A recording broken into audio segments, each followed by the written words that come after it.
Fen had worked the Ven household for 22 years, and in that time she had learned to read a room the way a sailor reads weather. Not by what was present, but by what had gone quiet. The house went quiet whenever Aldrich walked into it. Not fearfully, precisely. It was subtler than fear. It was the way a room collected itself, straightened its posture, held its breath just slightly. The staff did not scatter when he arrived. They moved more deliberately, spoke more carefully, became the best versions of their professional selves. Even the house seemed to do it. The lamps burned steadier. The corridors felt more exact. Fen had spent years trying to find the right word for it and had settled on gravity. Not the pull that hurt, but the pull that oriented. You knew where you stood when Aldrich Ven was in the building. He came most evenings to see his mother. Delia Ven was 81 and had occupied the same sitting room for 30 years, in the same chair by the same lamp, and she spoke with the particular precision of someone who had spent a lifetime among powerful men and found their power, in the end, less interesting than their character. She was fond of her son in a way she expressed sideways. A comment about his posture, a remark about his eating, the way she tracked him across the room when she thought he wasn't looking. Fen had watched this for 2 decades and understood it completely. The woman was proud of him in a way too large to say directly. The visiting nurse had been with them 3 weeks. Her name was Marit. She came in the late afternoons, administered Delia's medications, checked the records, stayed through the early evening, in case she was needed. She was quiet in the way that some people are quiet, not from shyness but from economy, as though she'd found that most things said aloud were redundant. She had a habit of noticing. Fen had recognized it within the first week, the slight pause before she moved, the way her eyes settled on a thing before her hands did. She noticed the medications but also the lamp, whether it had been adjusted. She noticed the window and whether the garden beyond it was visible in good light. She noticed Delia. Crass had not noticed the nurse at all. He had been a fixture for 11 years. Aldrich's mother called him a family friend, though Fen had always found the designation imprecise. He was smooth in the way that certain kinds of intelligence become smooth, all surfaces, no edges. He had Delia's power of attorney for household expenditures, which he had lobbied for, gently, over several years, and achieved without anyone quite deciding to give it to him. He arrived on Tuesday afternoons with a folder of papers and a practiced smile, and Delia signed what he put before her, and he thanked her warmly, and the folder went back under his arm. Fen had never liked him. She had also, she would later admit to herself, never done anything about it. The nurse did something about it on a Thursday. Fen did not see it happen. She learned it afterward, in pieces, the way you learn most things that matter. A fragment here, a fragment there, until the picture is complete and you understand you were standing next to it the whole time. What happened was this. Crass had arrived that Thursday not on his usual Tuesday, and not with the folder.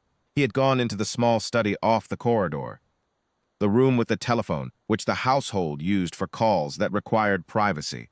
Maret had been returning Delia's evening tray from the kitchen and had passed the study door, which was not fully closed. She stopped. She stood in the corridor for perhaps 2 minutes, very still. Then she went to the kitchen, set the tray on the counter, took the notepad beside the kettle, and wrote 1 line. She folded the paper once and placed it beneath Aldrich's evening tea, which Fen was preparing to bring upstairs. Fen saw the folded paper. She did not read it. She brought the tray upstairs. She was back in the kitchen when she heard Aldrich come down. She heard him speak to Crass. 2 sentences, quiet, in the corridor outside the study. She did not hear what he said. She heard the front door open and close. Then Aldrich was in the kitchen doorway. He did not often come to the kitchen. He stood there for a moment, and Fen turned from the counter and found she had nothing useful to do with her hands. He looked the way he looked when something had shifted in a direction he had already decided. Not angry, not cold, resolved, which on his face was a different thing entirely. He said, "Where is the nurse?" Fen told him Maret was upstairs with his mother. He nodded. He took his phone from his pocket and made a call as he walked back down the corridor, and his voice went to the low register he used when he was giving instructions he expected, followed precisely. Fen went back to work and understood that the evening had become something else. She did not sleep especially well. She heard, at intervals, the sound of Aldrich on the phone, patient, steady, unrelenting in the way of water rather than fire. She heard a car arrive and leave at 11:30. She heard nothing more. In the morning, when she came down at 6, the folder Crass had left in the study, he had left it, she saw now, in something of a hurry, was gone. There was a man she did not recognize at the kitchen table, drinking coffee and reviewing papers from a briefcase. He introduced himself as Aldrich's man of affairs. He thanked her for the coffee she had not yet poured and told her the matter was being handled through the appropriate channels, and she should not concern herself. Crass did not come on the following Tuesday. He did not come again. Aldrich arrived at 9:30 that morning, which was unusual. He did not generally come in the mornings. He had not slept, or had not slept much. This was visible in the set of his shoulders, and invisible in his face, which held its usual composure so completely that you had to know him to see. Around it, Fen knew him. He went upstairs to see his mother. Fen followed at a useful distance, with a tray she did not especially need to bring. Merritt was in the sitting room. She had arrived at her usual time and was reviewing the medication record when Aldrich walked in, and she looked up without particular alarm, which Fen noted. Most people looked up at Aldrich with at least some component of alarm. He said her name. He said it the way he said the names of things he had decided to take seriously, with a full stop after it, not a question. She looked at him steadily. He said, "What you did last night?" She waited. "I would like to know," he said. "What made you stop?" At the door. The nurse considered this for a moment, in the way she considered things, with the pause before the motion. Then she said, "She keeps the lamp on all night. She told me once she's afraid the dark will come in while she sleeps. I stopped because I heard a man describing how to take money from someone who is afraid of the dark." The sitting room held that for a moment. Delia had been watching her son from her chair the way she always watched him, sideways, tracking without seeming to.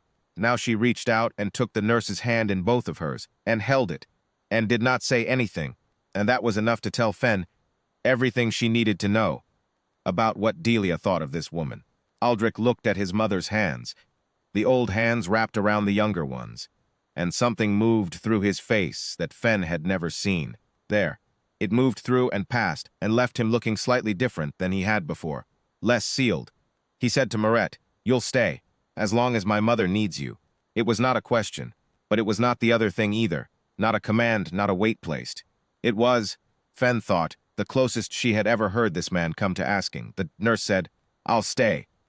Fen took the tray back to the kitchen. She stood at the counter for a while, not doing very much. Outside, the garden was visible in the morning light. The roses coming through, the flagstone path she had walked 1,000 times. She thought about 22 years, and the things you decide not to examine because examining them means deciding what to do about them. She thought about a folded piece of notepaper and one plain line. She thought about a woman who noticed the lamp.